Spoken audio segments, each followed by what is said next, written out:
গতকাল রাতে হামলা ও অগ্নিসংযোগের পর প্রথম আলো অফিসের বর্তমান অবস্থা দেখতে পাচ্ছেন। গতকাল গতকাল রাত 11টার দিকে প্রথম আলো অফিসে হামলা চালানো হয়।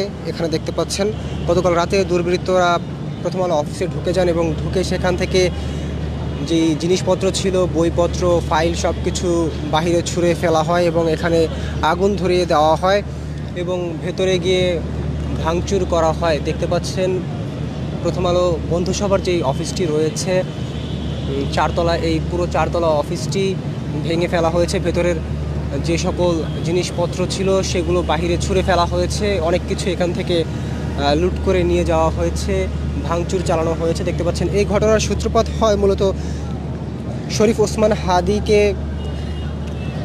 বেশ কিছুদিন আগে শুক্রবার জুমার নামাজের পর গুলি করা হয় এবং ছাত্রলীগের একজন নেতা ফয়সাল তাকে গুলি করেছিল এবং গুলি করার পর সেই খুনি বাংলাদেশ থেকে ভারতে পালিয়ে যায় এবং তাকে এখন পর্যন্ত ধরার জন্য কোনো ব্যবস্থা বাংলাদেশ সরকার এখন পর্যন্ত গ্রহণ করতে পারেনি। গতকাল রাত প্রায় 9:30টার দিকে শরীফ ওসমান হাদি মৃত্যুবরণ করেন এবং তার মৃত্যুর খবর ছড়িয়ে পড়ার পর সারা দেশ উত্তাল হয়ে ওঠে।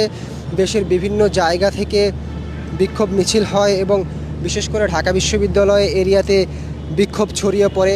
ঢাকা বিশ্ববিদ্যালয়ের হলগুলোতে যে সকল শিক্ষার্থীরা ছিলেন এবং শরীফ ওসমান হাদির যে সকল অনুসারীরা ছিলেন তারা বিক্ষোভ মিছিল নিয়ে জড়ো হতে থাকেন শাহবাগের দিকে এবং শাহবাগ মোড় তারা অবরোধ করেন। শাহবাগ থেকে একটি মিছিলের একটি অংশ শাহবাগ থেকে মিছিল নিয়ে চলে আসে এখানে প্রথম আলোর অফিসের সামনে এবং ডেইলি স্টারের অফিসের সামনে। প্রথম আলো, ডেইলি স্টার সহ বেশ কিছু জায়গায় গতকাল রাতে হামলা চালানো হয়েছিল। এখানে দেখতে পাচ্ছেন হামলার যে সকল আলামতগুলো রয়েছে সেগুলো এখনও এখানে রয়েছে এবং সিআইডির একটি টিম এসে এই জায়গাটি বদ্ধ করে রেখেছেন। জনসাধারণের এই জায়গাটিতে এখন প্রবেশ নিষেধ। এখানে শুধুমাত্র আইনশৃঙ্খলা রক্ষাকারী বাহিনী এবং গণমাধ্যম কর্মীরা এখানে অবস্থান করছেন।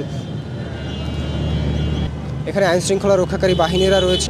সকাল থেকে এখানে বেশ কিছু সাংস্কৃতিক কর্মীরা এখানে এসেছিলেন এবং বেশ কিছু সাংবাদিকরাও এখানে এসেছিলেন যারা প্রতিবাদ জানাতে এসেছিলেন যে একটি গণমাধ্যমের ওপরে এভাবে হামলা কখনোই কাম্য নয় বলে তারা জানিয়েছেন এবং যে যে জায়গায় এই হামলাগুলো হয়েছে সেই জায়গায় তারা যাবেন বলে জানিয়েছেন।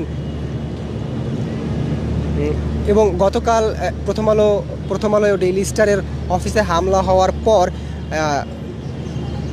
আজকে যেই তাদের প্রকাশনা বের হওয়ার কথা ছিল সেই প্রকাশনাটি আজকে বের হয়নি। আজকে 19 ডিসেম্বরের পত্রিকা তারা প্রকাশ করতে পারেননি এবং তাদের অনলাইন কার্যক্রমও বন্ধ রয়েছে। বিশেষ করে প্রথম আলোর অনলাইন কার্যক্রমও বন্ধ রয়েছে। তারা জানিয়েছেন খুব দ্রুত তারা এই সমস্যা থেকে উত্তরণ করবেন এবং তারা তাদের প্রকাশনা এবং অনলাইন নিউজ পোর্টালের যে সকল কার্যক্রম রয়েছে সেই কার্যক্রম পুনরায় সচল করতে সক্ষম হবেন বলে জানিয়েছেন এবং এখানে হামলা হওয়ার প্রেক্ষিতে নিন্দা জানিয়েছেন সাংস্কৃতিক কর্মীরা এবং কিছু সাংবাদিকরা।